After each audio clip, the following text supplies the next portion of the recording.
할렐루야. 오늘 저는 여러 성도님들과 함께 우리의 전쟁, 여호와의 전쟁 이런 제목으로 함께 은혜를 나누겠습니다. 우리의 전쟁, 여호와의 전쟁. 과연 우리의 전쟁은 뭐고 여호와의 전쟁은 어떤 전쟁인가 잠깐 살펴보고 다음 세 단락으로 들어가고자 합니다. 자, 첫째 우리의 전쟁은 우리의 힘과 전략으로 싸우는 전쟁이죠.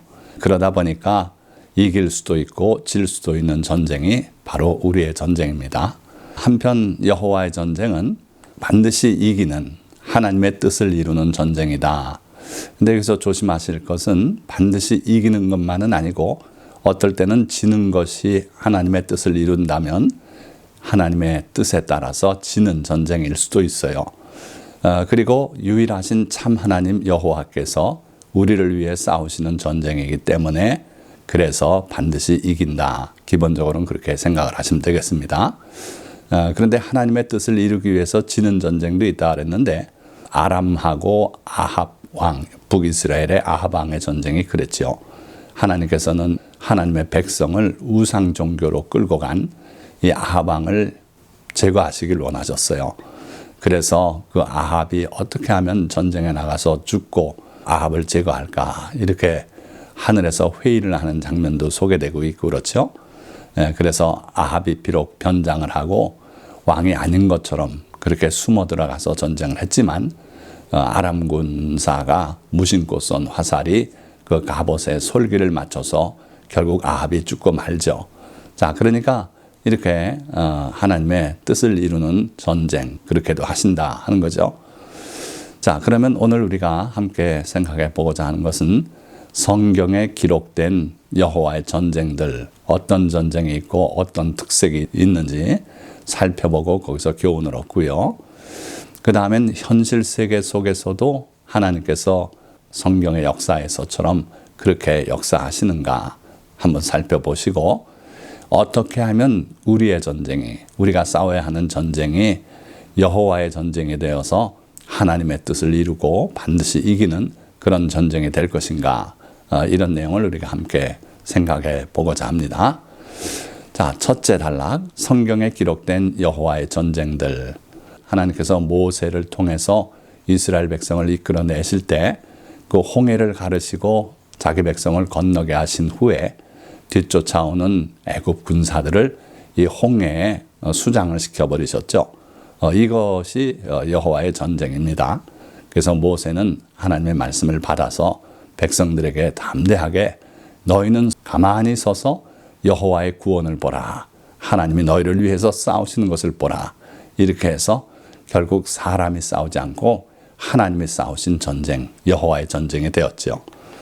그런가 하면은 모세의 후계자 여호수아가 가나안 땅에 들어가서 첫 전쟁, 즉 여리고성을 함락시킬 때 사람의 뜻으로 하지 않고 하나님의 명하신 대로 할 때 그 성이 무너지고 결국 승리를 거두게 되지 않습니까? 그러고 여호사밧 왕이 암몬 모압 족속의 침공을 받았을 때 성가대를 조직해서 하나님 앞에 찬송함으로써 하나님께서 그들을 자중질환에 몰아넣어 승리를 안겨줬던 전쟁, 이것도 여호와의 전쟁이죠. 그런가 하면 동일한 여호사밧이 어리석게도 북이스라엘의 아합 왕족과 혼인관계를 맺고 거기에 방문하러 갔다가 아람과의 전쟁에 휩쓸려 들어가서 죽을 뻔하고 겨우 목숨을 건져서 달아났던 그런 전쟁이 있었죠. 이것도 여호와의 전쟁입니다. 하나님께서 아합 왕을 제거하기 위해서 그렇게 패하는 전쟁을 이끄셔서 뜻을 이루셨던 전쟁이죠. 그런가 하면 아수르 왕국이 북이스라엘을 멸망시킨 후에 남쪽 유다 왕국조차 멸망시키려고 할 때 하나님께서 천사를 보내셔서 하룻밤에 18만 5천 명의 군사를 다 송장이 되게 해서 이기게 하신 그런 전쟁이 있죠. 이 외에도 많이 있습니다만은 오늘 우리가 이 중에 두 전쟁을 자세히 살펴보면서 함께 은혜를 나누고자 합니다. 첫째는 여호와의 전쟁이 된 여호사밧의 전쟁에 대해서 살펴보겠습니다. 자, 여기 그림이 참 사람이 상상해서 그린 그림입니다만은 그 당시가 느껴지지 않습니까? 맨 앞에 서서 찬송한 인물이 바로 여호사밧 왕이었어요. 그리고 그 뒤에 대오를 이루고 예복을 입고 하나님을 찬송했던 분들이 레위인들. 그리고 그 뒤에 이제 군사를 대오를 이루고 찬송하면서 적군을 향해서 행진했던 그러한 장면이에요. 역대하 20장에 상세하게 기록이 되어 있습니다. 그 후에 모압 자손과 암몬 자손들이 마온 사람들과 함께 와서 여호사밧을 치고자 한지라. 자, 모압 자손, 암몬 자손 여러분들이 기억하시나 모르겠는데 롯의 후손들이죠. 그런데 이 사람들이 형제와 같은 유다 족속을 치러 연합군을 형성해서 쳐들어왔어요. 그래서 모압은 물론 암몬 그리고 마온 사람들 이렇게 해서 모래와 같이 많은 군사를 몰고 그리고 유다를 치러 왔어요. 그랬는데 여기 이제 시작이 그 후에 그랬죠. 무엇 후일까요? 아까 그림에서 봤듯이 그 여호사밧 왕이 어리석게도 북쪽 이스라엘의 아합 왕과 혼인 관계를 맺고 그리고 방문하러 갔다가 아람과의 전쟁에 휩쓸려 들어가서 죽을 뻔하지 않았습니까? 겨우 도망쳐서 예루살렘으로 돌아온 그 후에 예후 선지자가 나타나서 책망도 했고 그리고 이제 오늘 이 일을 겪게 돼요. 무슨 일입니까? 바로 이 연합군이 쳐들어온 거죠. 자, 3절 보니까 여호사밧이 두려워하여 여호와께로 낯을 향하여 간구하고 온 유다 백성에게 금식하라 공포하매. 여호사밧은 두려웠어요. 무엇 때문에 그의 마음에 두려움이 왔습니까? 아람과의 전쟁에 섣불리 참전했다가 죽을 뻔하지 않았습니까? 아마 함께 데리고 갔던 신하들은 많이 목숨을 잃었을 거예요. 자, 그래서 여호사밧이 전쟁에 대한 두려움, 남모르는 두려움을 가지고 있었던 것 같아요. 게다가 이번에 연합군들이 숫자가 많고 하니까 두려움을 갖게 됐어요. 여러분들 우리가 어떤 사건 또는 형편을 만날 때 두려워하는 것 너무 나쁘다고 할 거 없어요. 이 두려움이 있었기 때문에 하나님께 향했어요. 자기 힘이 강하고 전쟁에 이기고 또 이기고 이런 경험만 있었다면 섣불리 나가서 싸웠을지도 모르겠어요. 그러나 여호사밧은 두려움이 있었고 그래서 여호와께로 낯을 향하여 간구했다 그랬어요. 자기뿐만 아니라 온 유다 백성에게 금식하라 공포하며 함께 기도하자는 거예요. 그랬더니 그 백성들이 전부 예루살렘 성으로 몰려왔어요. 몰려와서 이 여호사밧 왕과 함께 금식하면서 기도하면서 하나님 앞에 다 섰다 그랬어요. 13절 보니까 유다 모든 사람들이 그들의 아내와 자녀와 어린이와 더불어 여호와 앞에 섰더라. 자, 이렇게 되니까 첫 번의 실패 경험 이것이 오히려 약이 되지 않았습니까? 그래서 여호사밧은 두려워했지만 하나님 앞에 부르짖을 줄 알게 됐고 그리고 자기뿐 아니라 온 백성을 다 함께 하나님께 겸허하게 금식하고 그렇게 하나님께 부르짖도록 그렇게 했어요. 그러자 레위 사람 야하시엘에게 하나님의 말씀이 임했어요. 15절부터 보니까 야하시엘이 이르되 너희는 이 큰 무리로 말미암아 두려워하거나 놀라지 말라. 이 무리가 얼마나 큰지는 그들이 다 자멸하고 자중질환으로 다 죽고 했을 때 그들 진영에 들어가서 탈취물을 정리하고 예루살렘으로 가져오고 하는데 무려 3일이 걸렸다 그랬어요. 그러니까 얼마나 많은 숫자가 왔는지 짐작이 가시지요. 어떻든 야하시엘에게 하나님의 말씀이 임해서 너희는 이 큰 무리로 말미암아 두려워하거나 놀라지 말라. 이 전쟁은 너희에게 속한 것이 아니요 하나님께 속한 것이니라. 자, 여호와의 전쟁이라는 거예요. 어째서 이게 여호와의 전쟁이 됐습니까? 여호사밧을 위시해서 온 유다 사람들이 하나님 앞에 금식하고 부르짖고 매달렸기 때문이에요. 자기들의 힘을 믿고 나가서 싸웠다면 어쩌면은 이겼을 수도 있겠지요. 그러나 졌을 수도 있고 그래요. 많은 피해를 입을 수도 있었던 그런 전쟁인데 하나님께 부르짖음으로 말미암아 이 전쟁을 하나님께서 맡으셨어요. 그래서 이 전쟁은 너희에게 속한 전쟁이 아니다. 하나님께 속한 것이니라. 이 전쟁에는 너희가 싸울 것이 없나니 항오를 이루고 서서 너희와 함께한 여호와가 구원하는 것을 보라. 대단한 말씀을 하고 계세요. 모세가 홍해가에서 했던 말씀과 아주 일맥상통해요. 그러니까 너희가 싸울 건 없다. 돌 하나도 던질 것도 없고 화살 하나 쏠릴 것도 없다. 너희가 할 일은 항오를 이루고 서서 너희와 함께한 여호와가 구원하는 것을 보라. 하나님이 어떻게 구원하시는지 한번 구경이나 하거라. 이런 말씀을 주셨어요. 그래서 온 백성이 하나님 앞에 엎드려 경배하고 감사하고요. 그리고 가만히 있을 수는 없으니까 그래도 여호사밧 왕이 성가대를 조직했어요.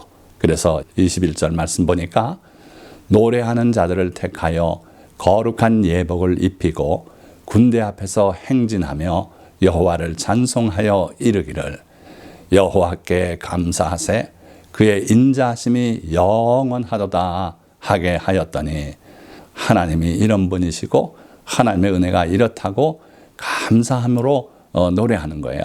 그렇게 했더니 어떤 일이 벌어졌습니까?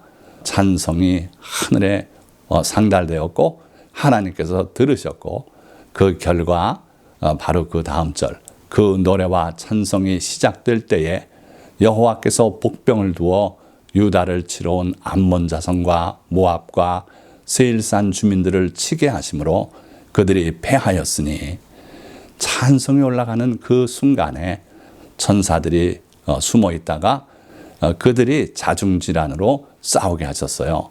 그래서 곧 암몬과 모압 자손이 일어나 세일산 주민들을 쳐서 진멸하고 세일 주민들을 멸한 후에는 그들이 서로 쳐 죽였더라.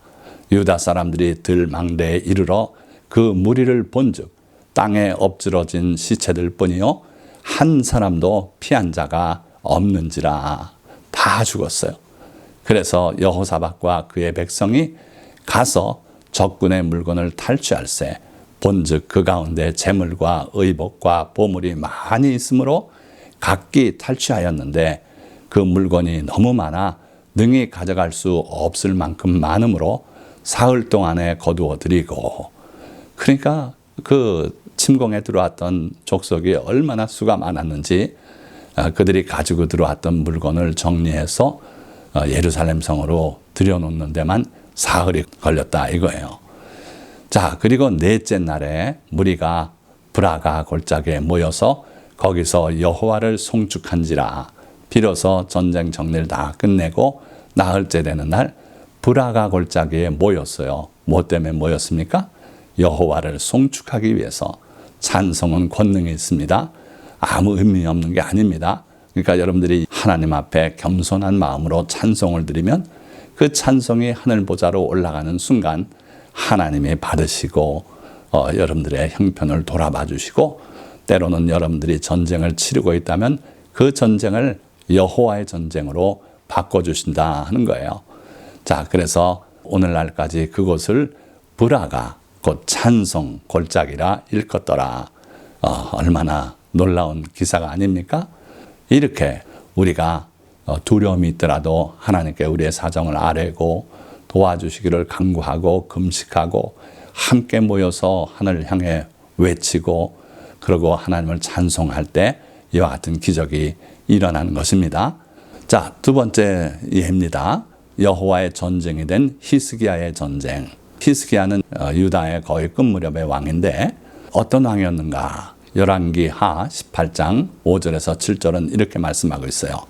히스기야가 이스라엘 하나님 여호와를 의지하였는데 그의 전후 유다 여러 왕 중에 그러한 자가 없었으니, 그러니까 하나님을 전적으로 의지했던 대표적인 왕이 히스기야 왕이에요.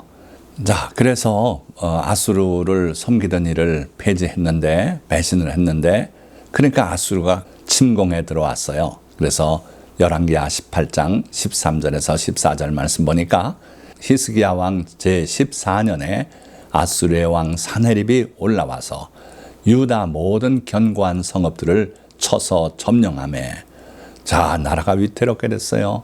북쪽하고 늘 싸웠던 터라 그 북쪽에 강한 성들을 많이 건축하고 했는데 다 점령당했대요. 그래가지고 이제 예루살렘만 남은 그러한 위기가 닥쳤어요. 14절 유다 왕 히스기야가 라기스로 사람을 보내요. 이 라기스에 사네립이 진을 치고 남쪽에 있는 예루살렘을 지금 공략하려는 그런 상황이었기 때문에 급히 항복을 하는 거죠. 그래서 라기스로 사람을 보내어 아수르 왕에게 이르되 내가 범죄하였나이다. 나를 떠나 돌아가소서. 왕이 내게 지으시는 것을 내가 당하리이다 하였더니 완전 항복하는 꼴이 되지 않았습니까? 그랬더니 아수르 왕이 곧 은 300달란트와 금 30달란트를 정하여 유다 왕 히스기야에게 내게 한지라. 자, 한 달란트가 약 33에서 36kg, 그러니까 300달란트면은 거의 10톤 안팎이에요. 은을 그렇게 내라 그랬고, 금은 30달란트니까 1톤의 금을 내래요. 이건 엄청난 금액이죠. 그래서 히스기야가 어떻게 했는가? 히스기야가 이에 여호와의 성전과 왕궁 곳간에 있는 은을 다 주었고, 이거 됩니까? 하나님의 성전에서 쓰는 은, 이것도 다 내줬대요. 또 왕궁 곳간에 있는 은도 다 주었대요. 그리고 금은 어떻게 했습니까? 여호와의 성전 문의 금과 자기가 모든 기둥에 입힌 금을 벗겨 모두 아수르 왕에게 주었더라. 하나님의 성전 문에 입힌 금을 다 벗겨냈대요. 그리고 모든 기둥에 입힌 금, 그걸 또 다 벗겨서 아수르 왕에게 주었대요. 얼마나 굴욕 아닙니까? 그리고 하나님 앞에 이게 뭐 하는 짓입니까? 그렇게 히스기야가 한계를 드러내고 이러한 짓을 했어요. 자, 그렇게까지 했어도 아수르 왕이 다르단과 랍사리스와 랍사게로 하여금 대군을 거느리고 라기스에서부터 예루살렘으로 가서 히스기야 왕을 치게 하매 그들이 예루살렘으로 올라가니라. 받을 거 다 받고 부과시키는 대로 다 하겠다고 그런 자세를 보이는 히스기야 왕을 그걸 받을 건 다 받고서도 내버려 두지 않고 죽여버리겠다는 생각을 한 것 같아요. 그래서 자기 신하들 다르단, 랍사리스, 랍사게 이 세 장군을 대군을 거느리고 히스기야를 치도록 예루살렘으로 보냈어요. 그래서 이 신하들이 와가지고 하나님을 향해서 모욕적인 말을 많이 쏟아부어요. 그 백성들이 들으라고 일부러 히브리 말로 소리를 치면서 이 아수르 왕의 손에서 구한 신이 어디 있느냐? 히스기야가 너희들에게 하나님께서 너희를 구할 거라고 말하지만 믿지 말라. 이런 식으로 온갖 하나님을 모독하는 말을 다 하고 그러고 편지까지 써줬어요. 자, 그런데 그러기 바로 전에 하나님께서 이미 이사야 선지자에게 하나님의 뜻을 전했습니다.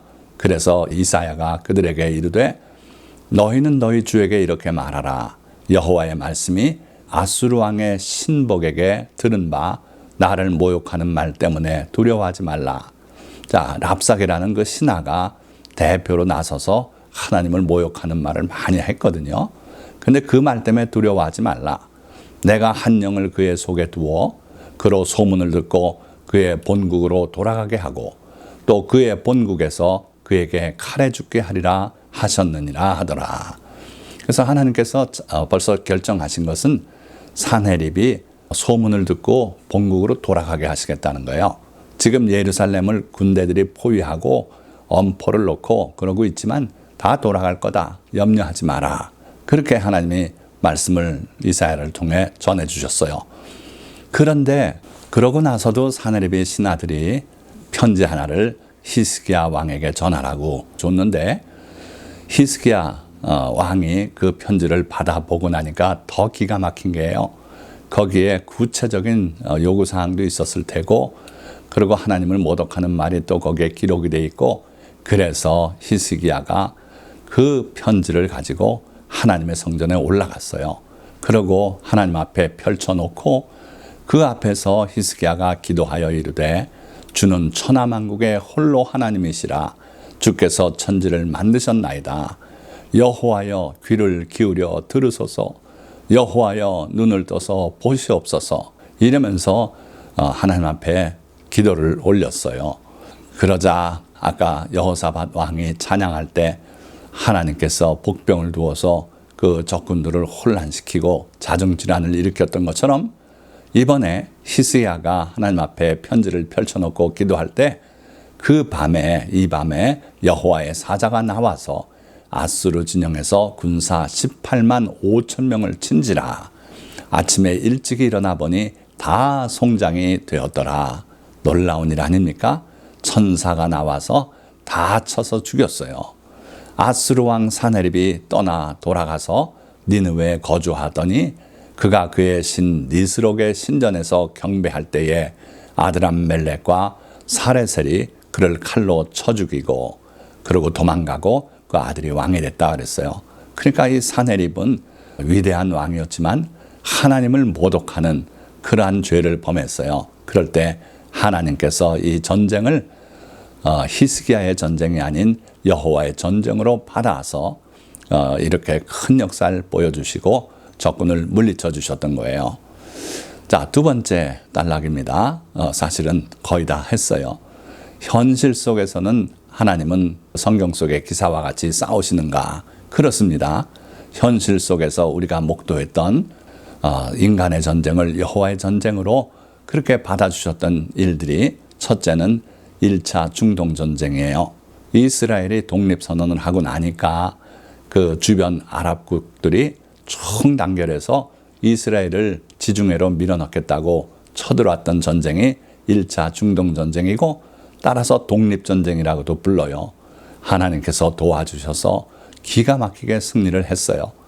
자, 2차, 3차, 4차 중동전쟁이 벌어졌는데 그중에 특별히 말씀드리고 싶은 건 3차 중동전쟁, 6.1 전쟁이에요. 6일 만에 전쟁이 종결됐어요. 자, 지금 우크라이나 전쟁도 보니까 아마 1년이 넘게 갈 것 같은데 전쟁이 한번 국가 간에 터졌다 하면 몇 년씩 끌지 않습니까? 우리 6.25 전쟁도 만 3년을 지나도록 그렇게 싸웠고요. 몇 년씩 또는 몇십 년씩 가는 전쟁이 많아요. 그런데 6일 만에 철저하게 준비되고 무장된 주변의 아랍국을 다 물리치고 국토를 몇 배로 확장했던 전쟁이 6.1 전쟁이에요. 자, 이거는 그 6.1 전쟁을 개시하기 위해서 공습한 사진인데 그 폭격이 이렇게 정확했어요. 비행기의 정중앙에 기가 막히게 터져서 세계 각국이 이스라엘에게 특별한 비밀 신병기가 있었을 것이다. 어떻게 이렇게 정확하게 폭격을 하냐. 흔히는 그 비행장에 다 쑥대밭이 돼야 그중에 비행기 몇 대가 파괴되는데 이거는 비행장은 말짱하고 비행기만 한 정중앙이 터지니 그러니 이 전쟁이 하나님의 여호와의 전쟁이 된 거 아닙니까? 그 외에도 이 6.1 전쟁의 비화는 말할 수 없이 많습니다. 예를 들어서 이건 확인된 건 아닙니다만은 이스라엘 병사 한 사람이 총을 들고 그 이집트 군인들이 있는 데를 쳐들어갔는데 그 사람들이 다 손을 들고 항복을 하더래요. 자기는 하나고 항복하는 인원은 보니까 몇십 명이 항복을 하더래요. 그래서 나중에 조사를 해보니까 그 사람 뒤에 천사들이 있더라는 거예요. 그래서 이집트 군사들이 천사와 어떻게 싸우는가 해가지고 항복을 해버렸다고 그랬다는 거예요. 그렇게 하나님의 전쟁, 여호와의 전쟁이 됐던 6.1 전쟁이고요. 그 다음에 1976년에 엔테베 구출 작전이 있었어요. 이건 뭐냐면 이스라엘의 텔아비브에서 아테네로 가는 그런 비행기였는데 갑자기 테러 분자들이 그 비행기를 납치했죠. 그런데 그 가운데 이스라엘 사람들이 100명 넘게 타고 있었어요.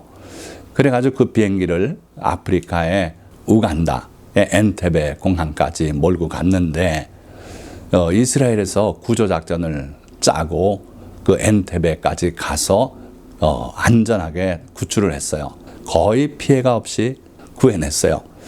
자, 쉬운 줄 알죠? 그렇지 않습니다. 아프리카 한 중앙에 있는 나라고 그래서 여러 가지 어려운 상황 속에서 하나님의 도우심으로 성공했죠. 그런데 얼마 있어서 미국은요, 이란의 인질로 잡힌 그 대사관 직원들을 구하기 위해서 세계 최강의 군사 대국인 미국이 작전을 감행했는데 근처에도 못 가고 사막에서 다 추락하고 끝나고 말았어요. 그러니까 하나님께서 엔테베 구출 작전은 여호와의 전쟁으로 수행해 주셨고 미국의 인질 구출 작전은 사람의 전쟁이었어요. 자, 이라크 원전을 또 폭격했습니다. 또 시리아 원전도 폭격했어요. 이스라엘은 이 당시만 해도 경제력도 약하고 인구도 적고 아랍에 비하면 30대 1의 인구고요. 정말 말이 안 되는 상황 아닙니까? 그런데 이라크가 원전을 건설하는 걸 용납을 안 했어요. 그러고 직접 폭격해서 파괴해버렸고 시리아도 그랬어요. 시리아. 정말 그 기사를 여러분들이 읽어보시기 바랍니다. 그 비화를 보면 참 기가 막힌 일들이 겹치고 겹쳐서 이 일이 성공한 거예요. 그러니까 여호와의 전쟁은 우리가 사는 이 시대에도 우리가 하나님께 구하면 그런 일이 벌어진다 하는 거예요. 자, 마지막 단락. 우리의 전쟁도 여호와의 전쟁이 되게 하려면 어떻게 해야 합니까? 위기 상황이 닥쳐올 때 첫째, 원망하거나 도망가지 말고 둘째, 금식하며 마음을 합해 주님의 구원을 간구하고 셋째, 주님을 신뢰하고 찬송하며 나아가야 합니다. 그러면 우리의 전쟁은 지금도 살아 역사하시는 여호와 하나님의 전쟁이 되고 그가 우리를 위해 싸우셔서 놀라운 승리를 안겨주실 것입니다. 자, 말씀을 맺겠습니다. 대한민국은 6.25 전쟁과 여러 차례 정치, 경제, 군사 위기 속에서도 살아남아 놀라운 번영을 이루어 왔습니다. 그것은 나라가 위기를 만날 때마다 합심하여 주께 부르짖는 성도들의 기도를 주님이 들어주셨기 때문입니다. 그러나 세월의 흐름 속에 국민들의 반공의식은 흐려졌고 지도자들이 북한에 속아 결과적으로 그들의 핵무력 완성을 용인한 셈이 되었고 경제는 방만한 운영으로 위기를 자초하고 말았습니다. 그 결과 대한민국의 안보는 심각한 위협을 받게 되었고 경제도 때마침 닥쳐오고 있는 세계적 경제 위기에 빠져들고 있습니다. 그런데도 우리 사회는 탐욕과 무속, 쾌락과 방종 속에 빠져서 헤어나오지 못하고 있습니다. 그러나 이제라도 성도들이 깨어 일어나 여호사밧 때처럼 하나님 앞에 부르짖고 간구하며 주님의 말씀에 따라 행동하면 주님은 이 위기에서 우리를 건져주시고 놀라운 승리를 안겨주실 것입니다. 그러나 그러지 않고 지금의 상태대로 나간다면 머지않아 대한민국은 패망할 수밖에 없을 것입니다. 일어나 나라와 민족을 위해서 그리고 우리 자신을 위해서 회개하며 간절히 기도합시다. 오늘 이 설교 말씀을 들은 모든 성도님들이 모두 이와 같은 책임을 통감하시고 하나님 앞에 자복하고 회개하며 나라를 위해서 다 이와 같이 기도하는 성도가 되시기를 예수 그리스도의 이름으로 축원드립니다. 기도하겠습니다.